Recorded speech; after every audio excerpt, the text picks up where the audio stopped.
Kia ora, welcome to Women Power. This week we're talking about why there are so few women at the top of our businesses and law firms.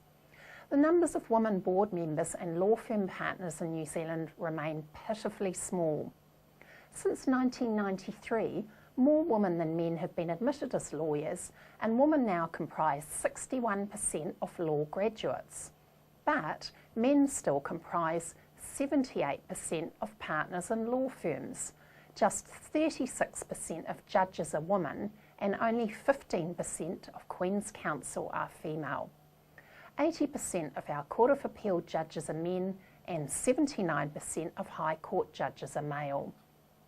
Britain's most senior judge, Lord Neuberger, said in March this year that the stereotypical image of judges as male and white might be so deeply entrenched that there could be unconscious bias against women.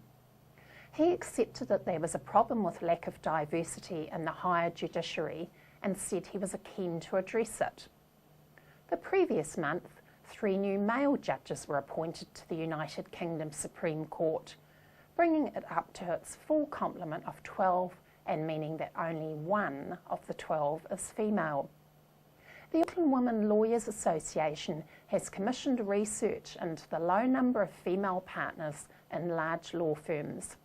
I'm joined now by AWLA President Angela Henson and Dr. Judith Pringle from AUT to discuss this further. Kia ora, Angela, welcome to the program. Kia ora, Katrina. And kia ora, Judith, welcome. Kia ora, Katrina. Why are there still so few women partners in large law firms? Well, it's an excellent question. We know that although there are a large number of women who are coming into the legal profession, and in fact more so than men, that they're still not featuring as partners within the firms at the same rate. And so what we're trying to understand is the reasons for that. We know that there are a number of assumptions that are made about that, which includes things like women who are choosing to do that and choosing to take on family responsibilities instead of going on and progressing in their career. Some people suggest it's because women have decided that they don't want to put in the hard hours and the hard work to make a business case for getting into partnership. But there are a number of assumptions out there, but we don't think those are the entire answer as to why women aren't making it through to partnership. And the lack of female partners, is that more a problem in large law firms, or is it just a problem in small law firms, or do we not really know the answer to that? Overall, the statistics are quite bad, regardless of what firm you're in. The statistics are definitely looking worse in the bigger firms, and it does seem that since 1993, when the statistics started changing, when women started to come into the profession at a higher rate than men, that despite that, regardless of the firms that they're in, they're still not making it to partnership at the same rate. So it seems that this is not actually going to change just through the passage of time, which is what we were told for quite a long time. Well, you'd hope that that was the case. You would hope that because we're getting far more women coming into the profession that would happen. It would reflect the numbers and reflect the statistics. But the reality, it's just not happening that way. And I think part of the reason for that may be a perception that the women have about their inability to get into partnership. And that may just be that the firms aren't giving them enough reason to believe that it's possible for them to do that. And is this just a problem in New Zealand for women, or is the position pretty similar in other countries? Well, I think Judith probably knows quite a lot about the statistics overseas. I can bore you with statistics, but basically compared to countries we normally compare ourselves with, like Australia, UK, US, the story's much the same. Around 45% of lawyers are women, and partners, that seems to be stuck around just under 20%, 15, 17, 19. I was overseas last year at the Australian Women Lawyers Conference, and in New South Wales in particular, I know they're doing research in a similar sort of way to what we're doing in New Zealand, because they're concerned about the issues too. And can you tell us about the research that the Auckland Women Lawyers Association is doing, and that you're actually carrying it out? Absolutely. No, well, it's talking specifically to people who are experienced in the large law firms, and it's Auckland based, even though they may have branches elsewhere or in Australia. And we're interested in people, I call it below the line and above the line, people who are 6 years past qualification but not yet partner. And then we have a second phase of the study, which is people who are partners as well. Another strand to it is to get the official line from the law firm, so we're also talking to people who know the HR and the policies. And what's the reason for doing the research? I guess Angela's explained some of it. From your point of view, what do you think the value of it will be? Well, we always hope to change the world, and that's certainly the Good focus. aim. Thank you. But certainly this pattern of women not being in senior positions is through corporates, all the service firms, professions. It's a well-trodden path, and we have a lot of research, but not specifically in New Zealand. And I think one of the interesting things is to get a bit more complex too, away from some of the common assumptions that Angela was talking about earlier. And specifically, who's taking part in the research? Well, there's three parts to it actually. I'll leap to that. We do an online survey first, and that is for people who are not yet partner, but 6 years past qualification. We've had a very good response to that, 140 people, which is, you know, around 50% of all possible women. But That's also really men good. have answered as well, which we're delighted with. So that's one phase of it. The second phase then is to get volunteers from this group who are happy to be interviewed about their experiences and career aspirations. And then the next part of the study, which we're just wrapping, I hope, at the moment, is talking to women partners, females who have made it, if you like, and also a managing partner or CEO in every large law firm. So we find out what's happening. And have you been hearing some interesting things without asking you to give too much away? Well, I guess one of the things that we're hot on, and we must be, is confidentiality and anonymity. Otherwise, no one would be talking to us. But wonderful, rich stories. People have been very open and generous with their time, and also just what's been going on for them. And I guess I can say that we have different perspectives coming through. You know, there's no one clear story. So that we love that. We love the complexity. And was it hard getting the funding for the research? It's fair to say it wasn't an easy job at all. One of the things that we've encountered when we've gone out and talked to organisations about the possibility of getting funding is the fact that people perceive that they already know what the answer is, so what's the point in actually undertaking the research? There are perceptions out there that, as I said before, people just assume that women make a choice not to go through into partnership. The response that we've received from some firms has been, we do enough work on our own to identify the issues, we already know what's going on, and so there's no real need to bother with this. But we don't think that's enough. I mean, if the firms did know what the issues were, there wouldn't be the statistics that we now see. And when will the research be completed? That's always the question, isn't it? We've closed the survey. We're in the middle of analysis of people who are not yet partner in terms of the interview transcripts, the piles we have. And we're just finishing the final interviews with people who are partners. You know. So early next year is our aim and our goal, and our partners, the AWLA, we're looking to deliver to them early in the year. And has there been international interest in the research that's going on? Well, it's early days, I must admit. We did present some preliminary findings last month at Griffith University in Brisbane, and there was a researcher there who's done work in the 80s and 90s, so we have an interesting longitudinal face to it. But there's 6 of us in the research team, and some of us will be presenting this work in England, we hope, mid-year. So there's international publication at the moment, this year and both last year, in the sorts of places we read, so it's a kind of hot topic. And how does AWLA plan to use the research? We're hoping that the results will give us some understanding of what the root cause is for this issue, so that we can then use those results to be able to tailor some services towards our members to try and fix these problems, and if necessary go out to the firms and lobby them to try and come up with ways in which that this situation can be improved.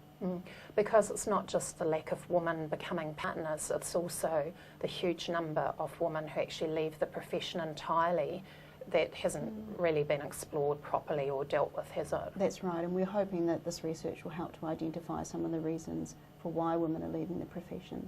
I mean, the reality is the statistics are really stark.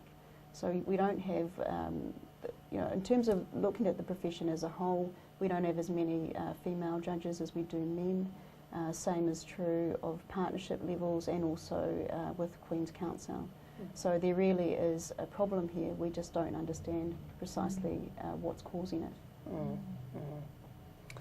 And how important do both of you think that mentoring might be? I mean, could that be part of a solution, a small part of it? I think Angela should go first. Well, Auckland Women Lawyers Association holds a mentoring program. That's something that we've had in place for a number of years, and what we try to do is facilitate mentoring within younger members of the profession, so that there's someone that they can come to when they have concerns with career advancement and things. That seems to be working very well, and for whatever reason this year there has been a really big increase in the number of women who are seeking to have mentors. I think mentoring, I'm a mentor myself, I've got 3 mentees, and it's a fantastic opportunity for more senior women to get involved in the progression of young women through the profession, to give them ideas and understandings and a bit of a reality check about their profession, about their progression within their own firms, to identify any issues and to give them the right support. But I think there's also a need to have mentors within these big firms. Women partners in particular are critical to ensuring that female partners are coming through the ranks. So I think mentoring is vital to address this issue. Thanks, Angela, and thank you, Judith.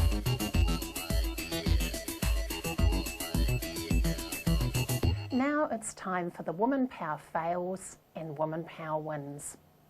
The Woman Power Fail this week goes to our government. The women of Aotearoa are waiting to hear what steps you're going to take to address sexual violence against women.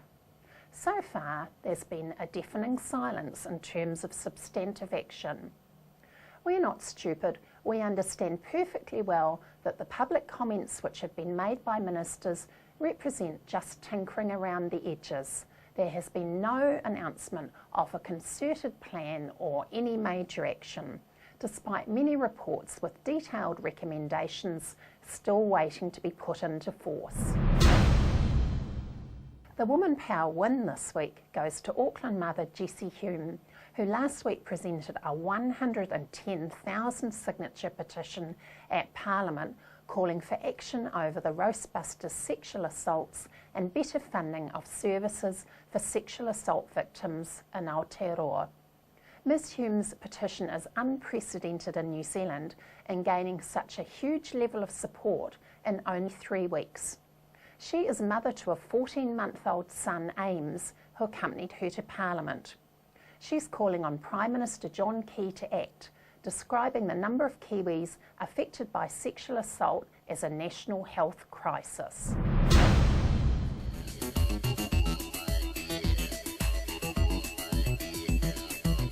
Only 11% of positions on NZX-listed company boards are held by women.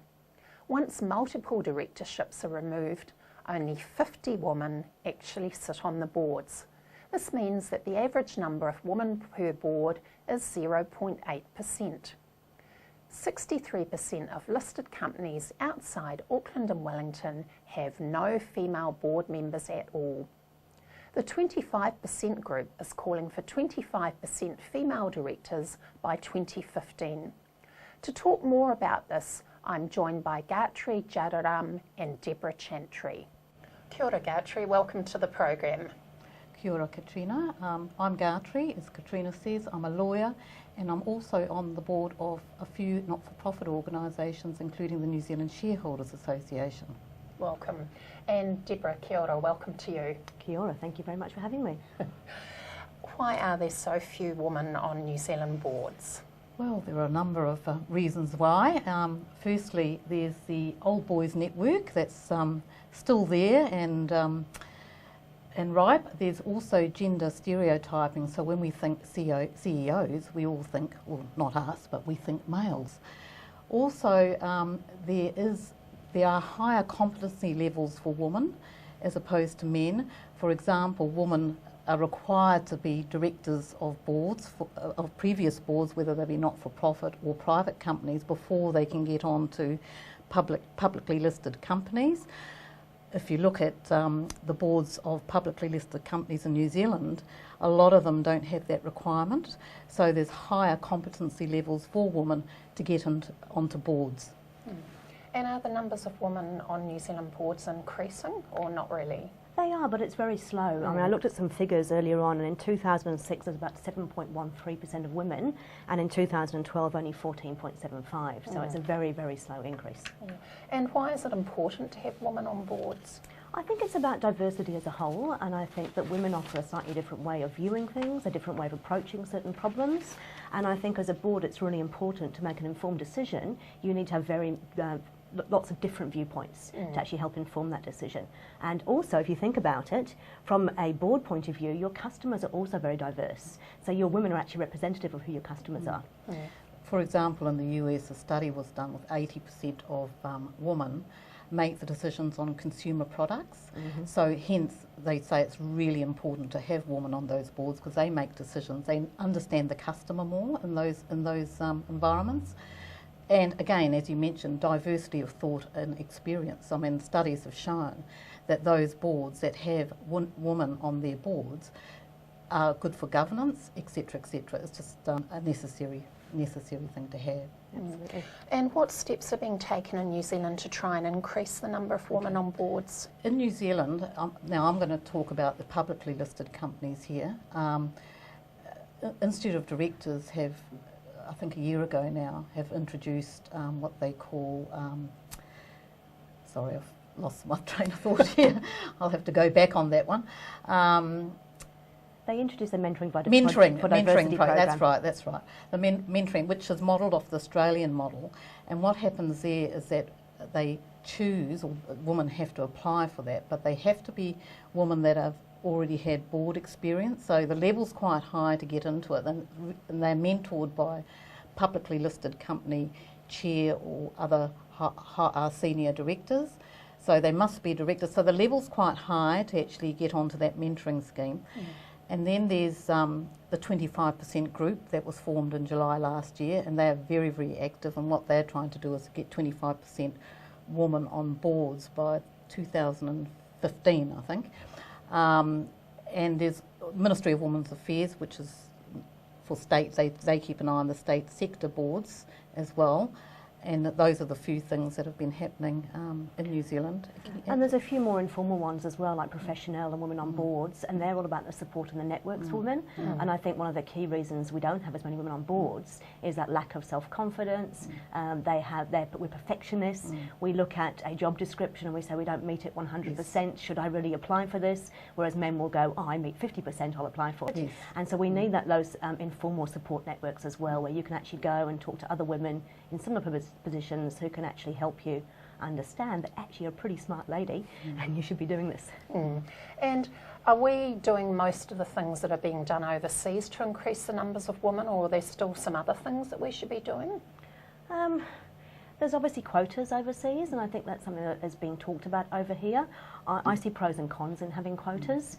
I think it certainly increases diversity without a doubt, but I wonder if it makes us think, do I deserve this position? Should I really be here? And conversely, do men start to think, does this woman deserve to be here, or is she here because of a quota?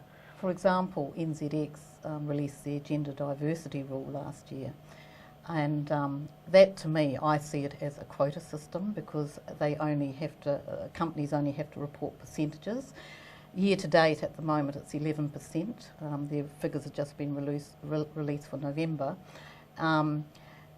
In Australia and the UK, they have a different model, and what they say, well, not only do you have to have, what percentage of women are on boards, but you've got to have measurable a policy. it's compulsory. You've got to have a policy, and you've got to have measurable objectives, and you've actually got to state yearly how those objectives have met your policy. In New Zealand, unfortunately, we don't have that at the moment. We just have, and that actually brings, you know, obviously it's a problem with tokenism, and we'll just get a woman on a board and then we've done enough. So we need to go further here in New Zealand, absolutely. Especially there was some research we did just recently where it actually showed that of the NZX, 54% don't have any women on the boards yet at all. So it's still a huge chunk of businesses that haven't got that at all. And it's not only women who are in short supply, it's anyone non-Pākehā as well, because it's not just that it's overwhelmingly men, it's overwhelmingly white men, isn't it? That's correct, yeah. Well, Sky Cities, if you look at Sky City, look at their board, they've got one woman, admittedly, but most of their majority of their customers are Asian, yet there's no Asian that sits on that board, which is interesting. And I think if we compared the overseas models where they have diversity in the broader sense, not just gender, whereas NZX listing rule is on gender only, we really do need to branch out before we get diversity across the board, because it isn't just gender, there's other aspects as well. And again, it comes down to confidence. I do a lot of work with the Pacific Board Trust, and the non-Pākehā are even less likely to put their hand up and say, I'm ready for this. So it's again, how do we support, encourage, and get them thinking about it. Yeah. Are you optimistic that the numbers of women and non-Pākehā people are going to increase in the reasonably near future, or do you think that as Chantry was saying, that we actually need to take firmer steps as they're doing overseas? I think it's slow and steady. I think if we want it to be any faster, we're going to have to make some quite drastic changes. Yes, no, I agree with that. It's slow. In the US, they've got a group, 2020 it's called, and they are expecting 20% by 2020, which is, it seems quite realistic actually. But Australia, they've got the 30% club, and they're looking at 30% by 2015. But their progress, because we've started a bit later with our with this, so Australia, UK, and other overseas companies are probably about 3 years ahead of us. And I'm optimistic again, but I think for publicly listed companies, as I said before, I think we do really need to look at the NZX's model in terms of reporting and the mandatory requirement on having diversity policies, because I think that's when we're going to get more impact in that regard. Thanks, Chantry, and thank you, Deborah. Thank you.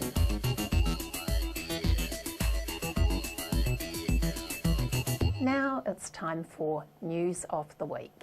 The United Kingdom and Holland boast the highest proportion of female law firm partners in Europe, but the figure is only 16%. 2/3 of female lawyers say that their gender is a barrier to success. Spain has the lowest proportion of female partners at just 3%. In Germany, 9.6% of partners are women, and in France the figure is 13%. The Canadian Catalyst Accord is calling for action by Canadian corporations to increase the overall proportion of Financial Post 500 board seats held by women to 25% by 2017. 2011 research showed that the proportion of women on Canadian boards rose by only half a percentage point between 2009 and 2011. Women currently hold just 14.5% of board seats in FP 500 companies and 10.3% in public companies. The United Kingdom's Women on Boards organisation has now been operating for a year and plans to step up activities in the coming 12 months. More than 700 women have now attended Getting Started and On Track for Success workshops, which aim to provide pathways to the boardroom or senior leadership. Early in 2014, Women on Boards plans to introduce 3 masterclasses and launch a Find a Mentor service modelled on a successful program already running in Australia. Almost 2,000 calls have been received in the first 5 months of operation of the Samoa Victim Support Group's 24-hour helpline service. The advent of the helpline is credited with saving lives, improving access to counselling for domestic violence victims, and encouraging witnesses to speak out. The Labour Party's Shadow Minister for Women estimates that up to 50,000 women are forced out of their jobs because of pregnancy discrimination. The number of women who believe they experience so-called soft discrimination in the form of being sidelined and having their careers stall is much higher. Labour plans to strengthen anti-discrimination laws by closing loopholes and providing extra training for women returning to work. As a result of violence and neglect, there are 50 million fewer women in Southeast Asia today than there should be. In Papua New Guinea, an average of 70% of women have experienced violence. More than 60% of Pacific countries have no laws prohibiting violence against women. A national study on domestic violence against women in Tonga, released in 2012, found that as many as 3 out of 4 women had experienced physical or sexual violence. However, until now, there has been no law criminalising domestic violence or establishing prompt police safety and protection orders or prevention measures. But all 17 of Tonga's MPs have now voted in favour of a family protection bill to address the issues.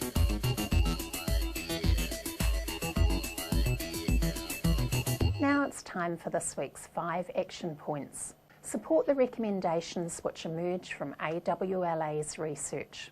Instruct women lawyers when you have legal work. Become a mentor to assist younger women. Support the goal of 25% women directors by 2015. Use consumer power to support companies which promote women.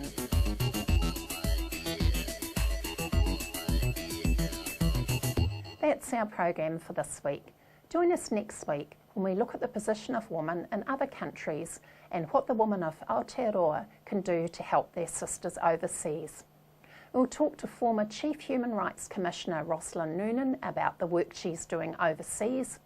We'll also speak to Dr. Aseel Russell, who has set up her own charity to provide medical and dental care to women and children in Iraq. Thanks for watching. Ka kite anō.